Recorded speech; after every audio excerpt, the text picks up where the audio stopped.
We have quite a full presentation. We just have an hour scheduled, and there's quite a bit of information I want to go through. I am going to review the Security and Privacy Controls Questionnaire that all agencies need to complete and have approved by our security office prior to allowing them access to the integrated eligibility system. That's going to take the bulk of our time, and then at the end we are also going to do a quick review of the Manage My Case functionality that is available in ABE now as of October. I do ask that any questions that you have, you can submit them to your DHS liaison or to myself, margaret.dunn@illinois.gov, or write them in the chat function and I can pick those up after the presentation. Okay, let me start.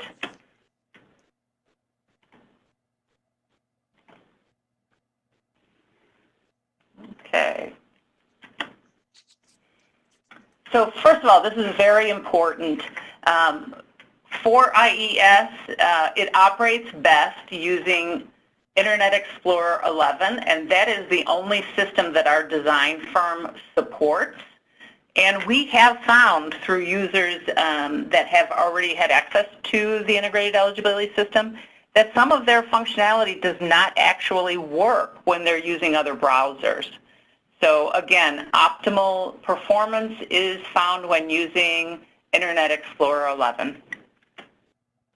So our general security categories that are covered in the questionnaire is your agency's policies that are in place, access to your system's security structure, secure transmission of documents, secure storage of documents, and specifically DHS and HFS data, and physical security of any paper documents that you store. So first of all, policy and access control. Agencies that will be using the system vary from size to size. We have agencies that only have 2 people that will access the system, and some agencies like DCFS that will have over 1,000 people accessing the system in order to obtain data.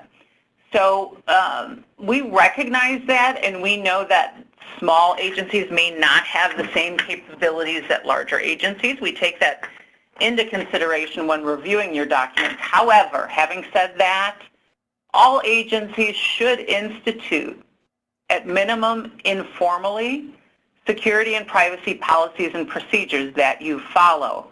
This is a way that you protect data, specifically personally identifiable information and private health information. And of course, for HSS and DHS as agencies, we want to make sure that you are protecting private information of our customers that you may have access to through your computer system and through documents. It's important to have policies in place also in regards to individual staff access to your system, and specifically to files that may have confidential or sensitive information. So again, we don't want everybody and anybody able to access private information. We want to see that your agency has implemented some restrictions as far as data that can be accessed by employees. System security, those are things like making sure you have malware, spyware, password restrictions, virus protection, firewalls, and intrusion detection. Those are all different programs or capabilities in your system that protect information, prevent breaches to your system, and also in turn protects our data that may be in your system.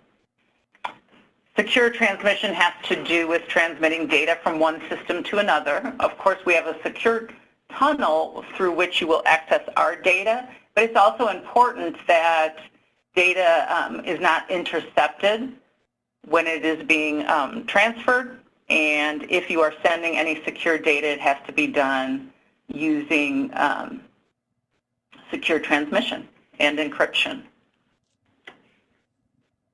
And here we go, talking about encryption, protecting your clients' PII and PHI information. So just some very simple tips: avoid transmitting unencrypted data over the internet.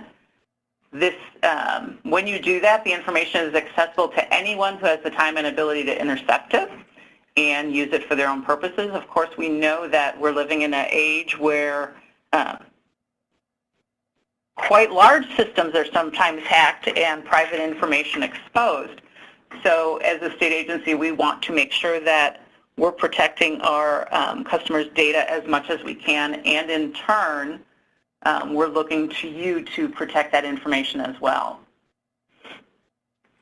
And encryption, if you are storing DHS, HFS data electronically, encryption is a requirement. Also, if you are going to be sending any information, encryption is a requirement, and it is something you have to use in your system. Most modern, up-to-date operating systems already offer encryption, and it's just something you have to make sure that's enabled in your system. And I did include a link. It's really simple to go into your system and see if you have encryption.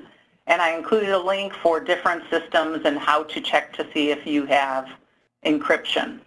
And also we have a link for FIPS compliant encryption modules, and hardware and software manufacturers should also be able to tell you whether their product is FIPS certified. Remember, we have to adhere to federal guidelines, and when we're looking at your systems, that's what guidelines we are evaluating your system with, those federal guidelines that we have to adhere to.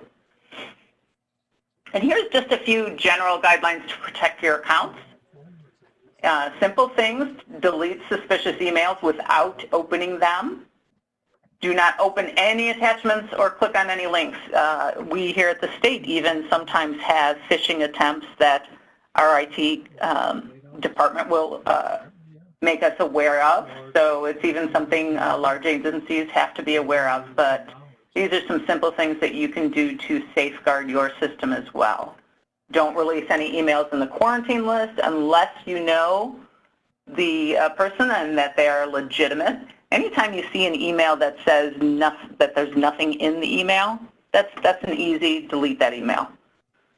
Also, you should install and regularly update your virus protection and keep your operating system and web browser current. That's a way that your data is also protected. Secure storage. Once you have used your client's information, it's still important to think about the continued safety of the PII and PHI. So we want you to protect that information from the minute you access it in our system through your use of it, whether it's storing it electronically or paper, all the way through to disposal or the time you no longer need the data. So whether that data is being destroyed on site by your staff or whether you're outsourcing, we need to make sure the entire spectrum of time that you have data is protected. So here's some of the mandatory things that our security officer is looking for in your computer system. Password management, that means that you have specific guidelines in place for passwords. Patch management to your system, again, that updates your system, make sure that it's staying secure. Virus protection, security controls, wireless access requirements, and again, those are federal requirements if you are using a wireless system. System log review has to be done routinely. You have to have a visitor log. Training is required, and that would be security awareness training. HIPAA training if you're seeing HIPAA data. And then also contract submissions if you have an outsourced IT or an outsourced shredding company, you need to submit the contract that you have with that company, and it should make reference to privacy of data. And then also secure storage, and we're going to talk about more of all of these things in a few minutes. Password management. Here is what is required for your password management. In rare occurrences, our security officer may make some exceptions. And one I can think of right off the bat would be colleges that need to extend that password reset policy. But in general, these are industry best practices and what our security officer would like your agency to have in place for your user accounts. I'm not going to go through all of them. You can see those, and this slide deck either already has been shared with you or will be shared with you after our presentation. Patch management. This is a strategy, again, for managing patches or upgrades for your software applications, and it keeps your system safe and secure. Even on our home computers, we will see that your system wants to update. Always update, because that keeps your system secure. Virus protection and security controls.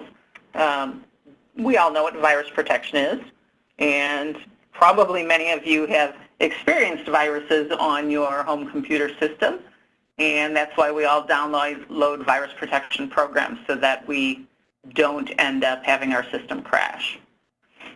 Security controls, again, safeguard or they're safeguards or countermeasures to avoid, detect, or minimize security risks to your computer system. And they must be periodically tested, because if we just have them in place and we don't test to make sure they're working, then it doesn't do us any good. Wireless access. Again, if your system has wireless access, the system that will be accessing DHS data has wireless access, that wireless has to be FIPS 140-2 compliant, and it also has to utilize guidelines specified in NIST 853. And both that FIPS and that NIST, I'm forgetting right now what those stand for, but again, those are federal guidelines that we are required to follow, and you as an agency that will access our data are also required to follow. Most wireless providers do adhere to these guidelines, and you can get that information through inquiry with your wireless provider, and they should be able to print out a list of the specifications that show that they are complying with FIPS 140-2 and using guidelines from NIST 800. System log review. This log contains errors, warnings, and informational events that's captured by your security controls. And you have to review it, again, periodically so that you know if any incidents have occurred. And small organization agencies with limited computers not connected to a central server can go to this link for more information on how you can review the security logs. And again, as I've said, we've worked with some very small agencies and township offices, and they have been able to implement these guidelines. So it's not impossible. It's something that can be done easily enough with the links that we've offered. Visitor log, this is for your agency, and it's a physical log to keep at your agency to record information on anybody coming into your building, again, to as a way to document that you are keeping track of who is in and out of the office, who may have access to computer systems and to data. And here again is the mandatory training and paperwork. There should be, your agency should keep a state or other acceptable picture ID on hand. So what we'd like you to do is have a file, and in that file you should have a copy of somebody's state ID. And again, this is something most employers do when they have a new hire. So you should have that copy of that state ID. You should have the signed confidentiality agreement that is required for all staff that will access the integrated eligibility system.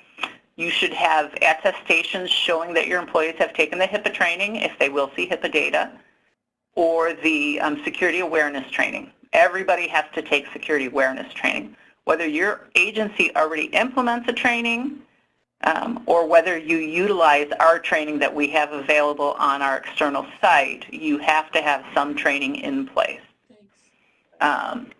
And I have the link there for our site where those training modules and the confidentiality agreement and attestations are available.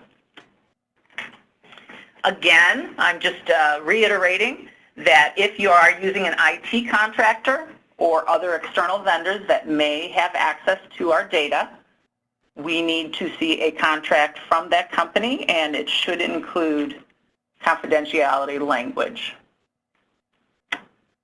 Cloud storage.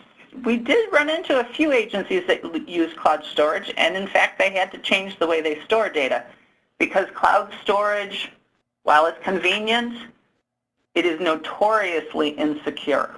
Very easy to get data from cloud storage.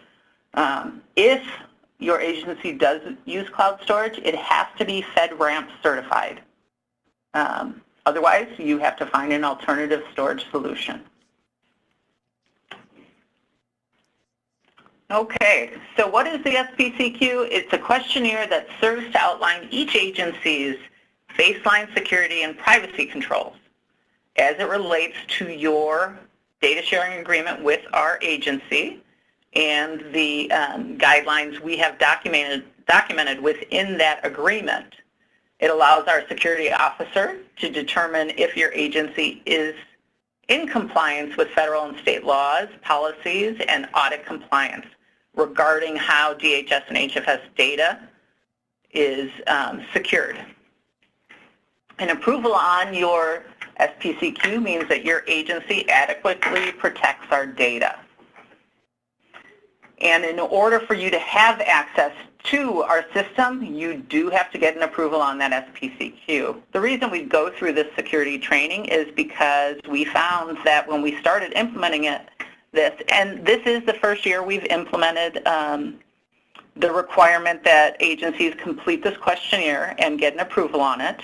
And it's been a learning curve for agencies and for ourselves at HFS and DHS. We did find that agencies were having a lot of difficulty completing this and understanding it. So that's why we're offering this webinar before you actually take a look at that, or if you've taken a look at it, to hopefully answer some of your questions. We have some tips and hints. If there are blank responses, the questionnaire is going to come back to your agency. So every single question has to be answered. Anytime you answer no to a question, be sure to provide additional information in the narrative information box that's underneath that question to explain why you're saying no. Reviewing boxes under each question will sometimes give you some help when deciding to answer yes or no to a question. You can also provide additional information by clicking on the subpoints. So we do want to see that you're clicking off some of those subpoints. You can't just answer yes and then not tell us on those subpoints what things you're doing. So there's a few formatting workarounds. We did find that sometimes those narrative boxes are not big enough to contain all the information we're asking for, or perhaps your agency has a lot of information to give us. This is a fillable document, and there's the scrolling capability. However, because we require a pen and ink signature, this document has to be printed out, signed, and then sent back to us. So in that process of being printed out, some of that information in that narrative box may be cut off. So if you find that that's the case, what you're going to have to do is take another page and have all of the information in the narrative box included on that secondary page and include it with your SPCQ. Okay, now we're jumping right to the document. Actually, this is an old front page. I apologize for this. This says version 2.5. We are actually up to version 3.5 of the SPCQ, and in fact, our security officer is working on a 4.0, which is going to be quite a bit shorter, but that's not ready yet, so we are moving forward with the 3.5 version. And I used my information to complete this first page just so that you would have my contact information. My phone number and my email are on this page should you have questions when you're completing this. I will be screening all of these security documents as they come in before they go to our security office. Our security officer has quite a bit of responsibility. She has to participate in federal audits and many other things related to security. So I am the first point of review of your document. I may send it back to you and ask for some revisions or additional information. When I think it looks pretty good, then I forward it on to our security office. Sometimes she catches some additional things, and it will still come back to you. But I try and catch whatever errors I can identify before I send it on to our security office. You do have to describe what your agency does. We want to see generally just a short synopsis of what your agency is doing. And then on the next page, very important, you need to list that you are going to access the integrated eligibility system. And I've had some companies just copy and paste this second line here where it asks what purpose are you using the application system for. It all depends on what your agency is doing. Please don't copy and paste this answer here. You may be using it to enter data for DHS work programs, TANF programs. You may be a child care agency that's using it for eligibility purposes. You might be a housing authority that's looking to see if your client is eligible. Please put down specifically why your agency is accessing the system. Page 4, does your company have an information security infrastructure and organization? Again, some small offices may not have formal written policies, but we hope that you have informal policies in place. Our security officer wants to see that. If you don't have written policy, let us know in the additional information box what informal policies you have, and consider having written policies. It's good practice, especially when you're dealing with confidential and sensitive information. It protects our clients. It also protects your agency as if there should be any type of data breach, that you have policies in place. You can still click yes if you don't have a written policy, but just make sure you give us information in the box about the informal policy you have. Does your company have information security and privacy policies? Again, check the subpoints, and there's several subpoints that you will automatically be able to check. If you've taken our security awareness training, you can check that, and on the bottom there's also security awareness, what following areas are addressed in documented security policies. Whether you use your own training or whether you're using our training, that is documented policies. Don't forget to give us all the information that we need. Again, if you are not clicking on any of those subpoints, use that additional information box to give us additional information. Are policies and procedures in place to comply with the necessary privacy requirements that govern your industry? Again, protecting private information, you should all have policies and procedures in place.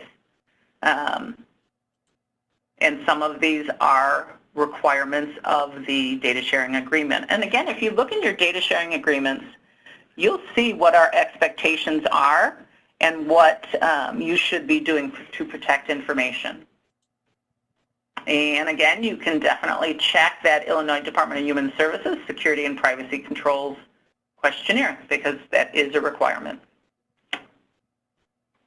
Does your company's policies address access to data based on a classification scheme? So that basically means, is all the data available to all employees? For instance, only certain staff can access certain information. So perhaps the billing module is only available to your billing staff. Perhaps the DHS information you'll access will only be available to certain staff. That's what we want to know when we're asking this question. Data may also be limited based on work requirements. Does your hiring policy require a full background check? It is not mandatory. However, if you are not doing any type of background check, we do want to know in that additional information box how you're screening your employees. Again, because they're going to have access to PII and PHI, we want to make sure that you are screening your employees before you allow them to access that information. And this is similar to the earlier question. Does your company's access control procedures address access to sensitive systems? Are all the files and folders on a computer, a drive, or a network limited to certain employees? And if you don't limit based on those two boxes, let us know in that additional information box how you limit the information. Okay, now managing user accounts. We do expect you to have some process in place to manage your user accounts. How do users receive a username password? And I'll tell you right now, this is often a question that is answered inadequately, and we often send the questionnaire back for further information. This is actually a two-part question. We're asking two things. How does your agency verify the identity of staff? So what do you require of staff? Do you require the picture ID? And we do expect that you require a picture ID. If you're using the I-9s, which most agencies use, that I-9 will require a picture ID. So we're expecting something like that. So in the narrative box, you need to tell us how you verify an employee's identity. And then also, we also want you to tell us how new staff get their username and password from your agency. It's a two-part question. We do expect you to keep a acceptable form of photo identification on file. Remember, I talked about that earlier. We expect you to have that file that has the confidentiality agreement, the attestations that people took trainings, and the picture ID. Password table, again, I went over those industry standards on slide 10, and that's what we're looking for here. Mandatory training. Again, if you're seeing the HIPAA training is the only thing that's not required by every single agency. If you're seeing HIPAA data, you should also take that training. I would recommend that you take that training. If at any time your access to different data changes, it's just better if you go ahead and take that HIPAA training as well. And we make it easy for you to take that training. It's really a pretty short PowerPoint presentation that employees can take at their desk and then just sign off on the attestation that they've taken the trainings. The confidentiality statement is required, as well as that computer security awareness training. If your agency already has something in place, that's fine. You just have to be able to prove it. Should you not use our module, you should be able to prove that you have another module in place. System security. Are controls in place that secure your network access? Asking about remote access. Remote access means that people can access your system while they're away from the office. So would employees be able to check certain things or access our data remotely, not in the office? And we need to know that, and we need to know whether that's protected when they are accessing remotely, and need to make sure that that access is secure. And again, here's the question on wireless. You do have to comply with this if you do have wireless access.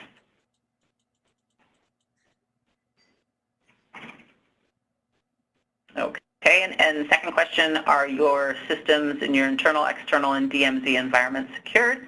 You can basically take a look at all those questions below that, all the boxes below that, and they'll tell you what they're talking about.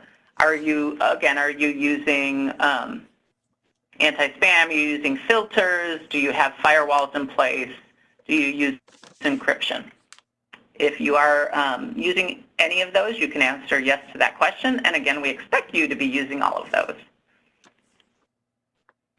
Maintenance. And here we're getting at whether or not your own agency staff do IT work or whether you're outsourcing your IT work. And are you only allowing authorized personnel to perform maintenance on the system? If you're having somebody outside of your agency, we want to see that you have a contract with that person. It can't just be, somebody knows somebody's uncle who's good at doing computer stuff.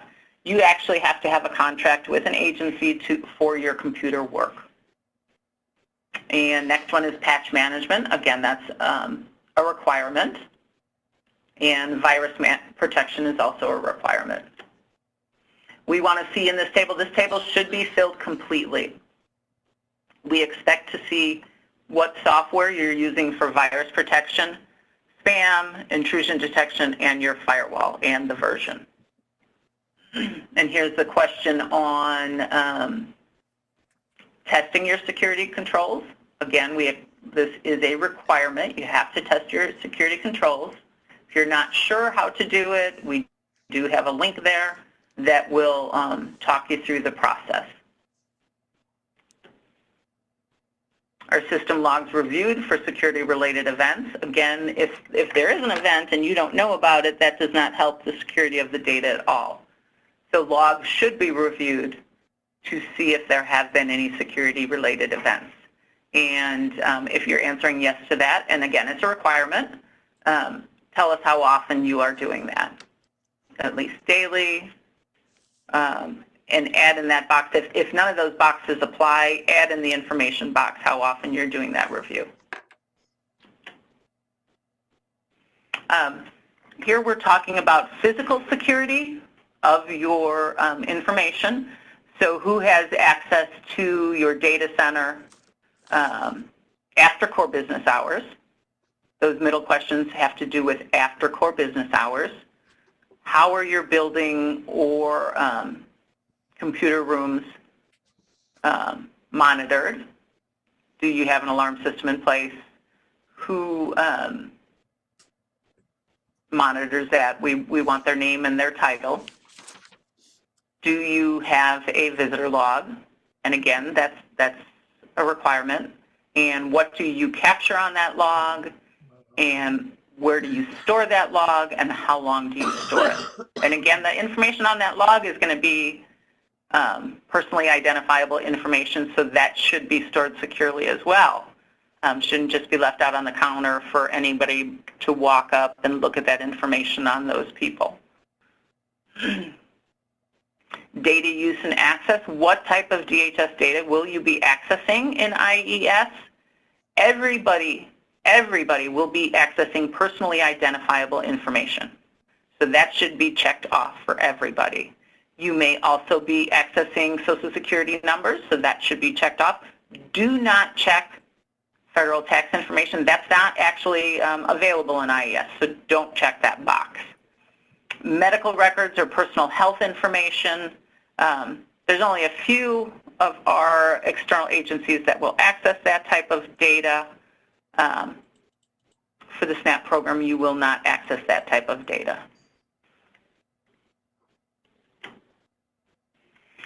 Access to the IES system.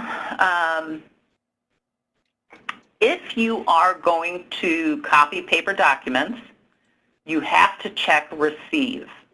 Read only is only if you will look at our data, make a decision or note a decision, and not do any paper copies of our data. That's the only time you can use that read-only designation. If you are going to download our data and store paper documents or store documents electronically, you have to click on receive. If you are entering data in our system or you're uploading documents, we have several different applications or contractual agencies that will enter data. You will also put send, and if you're reading the data and sending data, you'll put, obviously, send and receive. Why are you using our data? How will you use our data? Are you using it to determine eligibility in a DHS program? Or are you using it to determine eligibility in your own agency's program? Are you creating paper documents? Are you using the data to conduct research? Are you going to store the data? So again, we need to see all of those. We have had many cases where we've had to return questionnaires because the information they put on this page, page 17, does not agree with the information they put on pages 19 and 20. So you have to be consistent. If you're creating paper documents, you have to tell us later on how you're protecting those paper documents, and you'll see later on there's additional questions on electronic and paper storage. So please make sure that your information matches. How will you access DHS data? IES is going to be a secure web application. So if you are only accessing the integrated eligibility system, that's the only box you need to check. If you're also accessing our old system, the PACES system, you'd also put mainframe access. Otherwise, some agencies, perhaps GCFS or other state agencies might also have a secure file transfer. But if you are external agency just using IES, that's secure web application.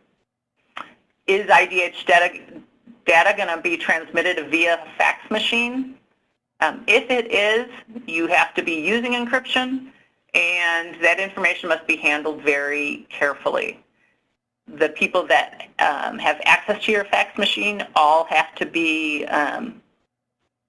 people that have that only should have access to DHS data, and if you are sending it someplace, it can only be sent someplace with a secure fax machine with people allowed to access DHS data. So again, you have to be very careful if you are faxing information. User type, again, for the integrated eligibility system, it will be external, illinois.gov. So all people that will access IES will have to go out to our identity management site and get an external ID. If you're using our old mainframe system, that's your RACF blue zone. But for IES, it is just external illinois.gov. And here we're talking about data storage and backup. And again, I'm talking about the cloud storage here. Will your agency store DHS data? Yes or no? So again, you got to agree. If you said on that earlier page 17 that you were going to make paper documents, well, what are you doing with those documents? You're storing them. So you have to put yes here, and you have to tell us whether the data is going to be stored on-site at the agency, off-site at a data center, or stored in the cloud. Again, if it's stored in the cloud, it has to be FedRAMP certified. Can that data be, is it going to be stored together with other data, or do you have just a DHS file? Is it going to be stored with other data about your clients? Then it would be commingled. If you can separate it easily, which you should be able to, you can answer yes there. That question on the bottom is a little tricky. It says, does your agency have backup and recovery procedures for electronic data that you store? That's our electronic data. If you told us earlier that you only store paper documents, then you don't have to answer this question. You can put no, and then for the subsequent questions, you can put NA. If you put yes here, the security officer is going to say, wait a minute, you told me you didn't store data electronically. Now you're saying yes, that leads me to believe that you're storing data, our DHS data, electronically. Often agencies store data electronically, but it's not our data, so they tend to get confused here. They may put yes, thinking of their own data. We are specifically referring to DHS data. Are you storing DHS data electronically? If you're not, you can answer no, and then on the next page, all these backup schedule questions, you can just put NA, NA, NA, NA, and for an added bonus to make sure there's no confusion, in the additional information box, you can put we do not store data electronically. Okay, next question. Where are paper documents or electronic media stored before and after their use? So you may have them on your desk while you're using them. What happens then after that? Do you put them back in a file cabinet that's locked and access to that file cabinet or that file room is secure? Ideally, a locked file room with locked file cabinets with limited access to that data. Additionally, and this is a question that often gets sent back to agencies. As I said earlier, our security officer wants to know how long you're keeping our data and what you're doing with it when you're disposing of it. So this is where she wants you to record that information. In this box on this page, and again, if there's not enough room, print off a blank page and tell us on that blank page, how long are you keeping our data? Say you're keeping it 7 years because that's the regulation you're following. What are you doing with it when you no longer need it? Are you shredding it on site? Are you using a company to shred it? If you're using a company to shred it, we need a copy of that contract. But you have to put all that information on this page. And if it's not here, the questionnaire is going to get sent back to you asking for additional information. Security incident handling and reporting, these are requirements. It is in your data sharing agreement with us that you are going to comply with this. And it's basically saying that you have procedures in place to report security or privacy incidences. So if there's a breach to your system that might involve DHS data, we have to know about it. It has to be reported to us within 24 hours of the incident. And this is a requirement, so all of these should be checked. Audit and accountability, these are also requirements. If you are entering into a data sharing agreement with us, you are agreeing that we reserve the right to audit your agency to make sure that you are doing the things that you said that you do within this document and that you have the documents in your office about specific users. Again, that confidentiality agreement, the ID, and their attestations that they've taken trainings. Topology, this is not a requirement, but please answer it. Again, if it's not answered, we'll send this back to you. Almost done. We are on the signature page. The signature does have to be, as I said earlier, does have to be a pen and ink signature. So it has to get printed out. You have to get the pen and ink signature and then send it back to us. This page cannot be sent separately for, again, for our auditing purposes. When the federal government comes in and audits us, this signature page has to be with the rest of the document. So it can't be sent in a separate attachment. It all has to be sent as one attachment. And just a reminder, the purpose of the SPCQ is to ensure that you have appropriate security and privacy measures in place. Our security officer does review the entire document and make sure if you change one answer that if it impacts other answers that you change those as well, because we have to see agreement in questions and certain answers. This is an annual requirement. So when our security officer approves it, 1 year from that approval date, you will have to have submitted a new document. And here I have some additional forms, pages, and information.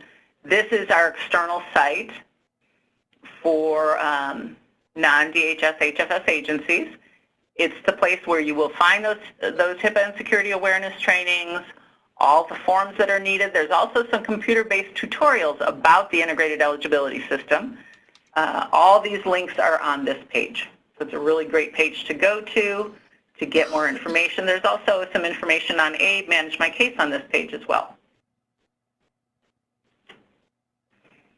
And again, this is just a continuation of that page. It's got the application steps that agencies are supposed to follow and all the forms, links to all the forms that they need to complete for access. If you're a contractual agency with DHS or HFS, you don't have to complete step one. Step one is completed by your HFS or DHS liaison. Again, users to the integrated eligibility system will have to use an external Illinois.gov ID to log into the system.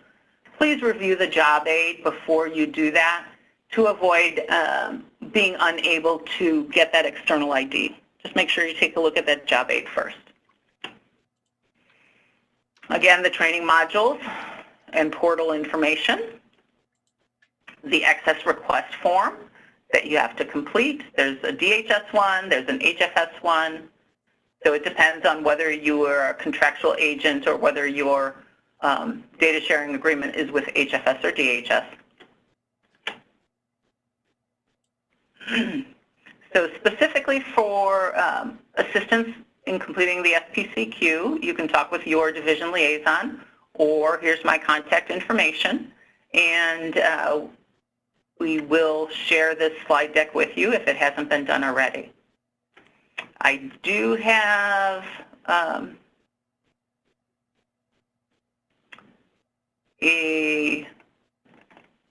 another quick slide deck on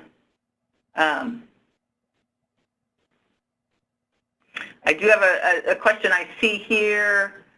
Our agency already uses IDWS. I'm not sure what that is. Some of your agencies may have already completed this. If you've already completed this and gotten approval, obviously you don't have to do a new one because it's the same agency. I do have another quick presentation on ABE Manage My Case. So I am going to share that.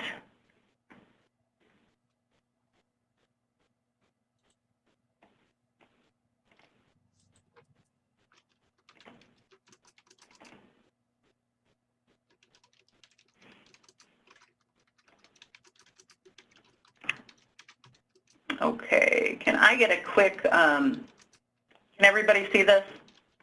If somebody can just give me a heads up that you can see it, I'd appreciate it.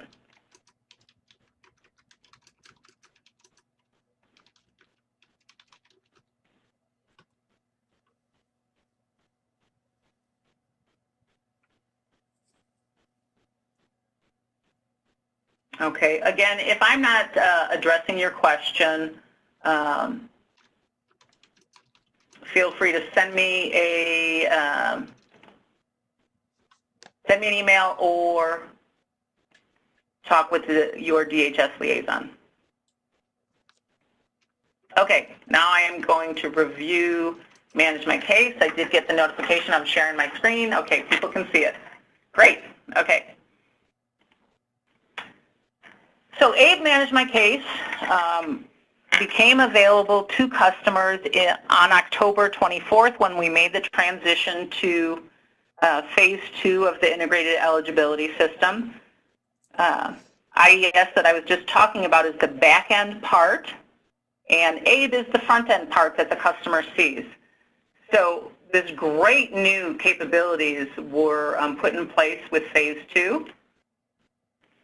With phase 2, this allows customers to log into their accounts once they link them, and I'll talk about that in a minute. They're able to check their benefits. They're able to report changes, so changing addresses, a baby being born, losing a job, adding a job. All that information can be recorded in this module. They can drop a benefit. If they want to cancel their case, they can do that. They can do renewals, which is phenomenal. They can actually complete the paperwork and submit their renewals through the Manage My Case module. They can manage their account preferences. You know, if they want to add an email or add a text alert, they can do that. They can also email the FCRC. They're not going to respond to them through this, but they can email. They can receive their notices. They can actually look at notices they've received for the last 12 months. and they can see them through this portal. They can also start an appeal if they want to appeal a decision, whether it's a coverage decision for one of the benefits or a medication appeal. They can start that through this module. And they can also upload their verification documents. So when they're doing a renewal, if they have to show proof of employer or anything, they can upload those documents through this portal as well. So first things first, the ABE users have to, their user ID and password has to meet enhanced password requirements. So if you did an ABE application before phase 2, the requirements weren't as strict. So you may find out when you go to link your account, they're saying, you know what, you need to have a new password. Your password is not secure enough. So it will notify you if you need to have a new password. And this just kind of goes over the things that has to have in it. And I'm sure this isn't surprising to anybody. You see this anytime you log on to a system. You know, 8 characters is pretty standard, uppercase, lowercase number, and special characters. If your client doesn't already have a user ID and password, say they never did an application through ABE, they'll have to create one before they can use the system. So if they've never used ABE, they're going to have to link their case, their old case that's in our old system, but now in IES, they're going to have to link it to their login information in order to use the Manage My Case. They will have to go through identity proofing in order to do that. We have heard from some clients that they're not able to go through identity proofing because perhaps they don't have any credit history. And then we've also found that, of course, clients that don't have Social Security numbers are not able to link their case either, because that's a requirement in order to go through the identity proofing. So there's a few exceptions to people that will be able to use Manage My Case. And here's the front page of ABE, and you can see that last box is Manage My Case. And here's the user ID and password. If they did do an application in ABE, they can put that information in. If they didn't or they don't remember, they can create a new ABE user ID and password. And here's information on linking their case. Again, they'll need a ABE username and password, and there has to be a case in the system. So if they don't currently have any type of public benefits and they just applied, they'll have to wait a couple of days before that case gets registered. So they won't be able to do it same day, but usually within a few days they will be able to link their case, and then they'll be able to see what the progress is on their case as well. And again, here's some information on linking the customer account. And it just goes through all the information they'll have to enter, date of birth, their individual ID. If they don't know their individual ID, then they have to provide their Social Security number. And then next screen, again, identity proofing. It'll ask them some questions. And some of you may have seen these when you have to go into any federal system as well. It'll ask you some questions that are available in your credit history. And if they are unable to answer the questions, or if the service does not have enough information, customer will be asked to contact the Experian Help Desk and obtain a code to enter into ABE. But as I said, we have recognized that some clients with no credit history may have difficulty getting by this screen. Now, once people are in and see the Manage My Case module, it's divided into 4 tabs: Case Summary, Benefit Details, Contact Information, and Account Management. And you can see the screen right here. First one is the Case Summary page, and you'll see that here's the button right there where they can renew their benefits. Or they can click on Report Changes or apply for other benefits. On the bottom here is specific benefits that this customer is getting. And there's a benefits tab up top, And there's also the benefits listed here. So you can get additional benefit information by clicking here or by going to that Benefit Details tab at the top.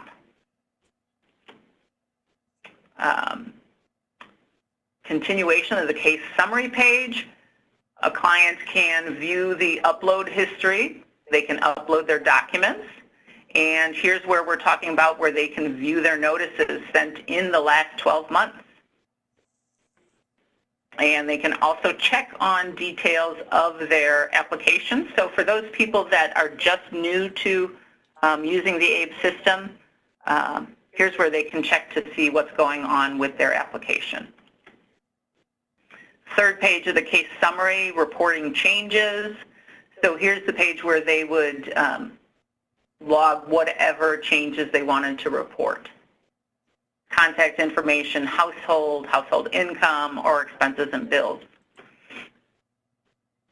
Upcoming appointments are listed on the case summary page, and also a listing of when verifications are due and what verifications are needed. Okay, here's that benefit status. Again, that you can either get it on the top tab or you can get it on the bottom of that case summary page. You can view your benefits from each month on that Benefit Details tab. And then they'll have additional information on each program. And it will tell them exactly what their benefit is. They can view their view their approval notice for the SNAP. If they're looking at SNAP, again, if they're looking at medical, they would see a different benefit. Contact information tab, third tab here. And here's where they can also report a change in address. And they do want to remind you to review your address information. In the past, that's what's caused a lot of problems with customers staying on benefits is they didn't get their notices in the mail because they've moved. This is a great way that DHS and HFS will know your current and accurate address. And of course, this whole module also allows clients to view their notices online and not worry about whether they've gotten them in the mail or not. Last tab is account management. They can change their password. They can manage their communication preferences. And the primary account holder can grant access to other adult members on the case. So each case always has a primary account holder, and that's generally the first person on the application. But say mom is the first person listed, but dad is also on the case, mom can grant dad access to this module as well, or perhaps a parent is not English speaking and they want to grant one of their children access, they can do that through this as well. Also, agencies that are All Kids Application Agents or MPE agencies can request access to the provider portal, and they can access a client. If a client gives them permission, they can have access to that client's records. It's not all the same records that the client sees. It's an abbreviated provider portal with abbreviated access, not all the same information. But in order for that AKA or MPE agency to have access to the client's records, they have to request it. The client sees the request here and grants the request. And here's some additional information. If you want to get electronic, you can give emails, you can give a phone number, and information can be texted to you. What will happen is you'll get an alert that there's a notice waiting for you. You won't see the notice in your email or in the text, but they'll let you know that there's something in the Manage My Case portal to look at. We did get a question about approved representatives. So, of course, as an assister, you can sit with your client and you can help them to link their case and go through this process sitting with them. If a client needs more assistance, you can become an approved representative for a client. In order to become approved representative, you would need to complete this form. It's a fillable form, and it can be printed out or saved and uploaded with the MMC. DHS and HFS are working on establishing a protocol on how this will be added to a case. We recognize that sometimes a caseworker won't see it, so we are working on making sure that it is viewable by the caseworker. And we, I believe, are pretty much through our hour. Actually, we're a few minutes past our hour. So if there's any questions, feel free to send them to your DHS liaison or to forward them directly to me.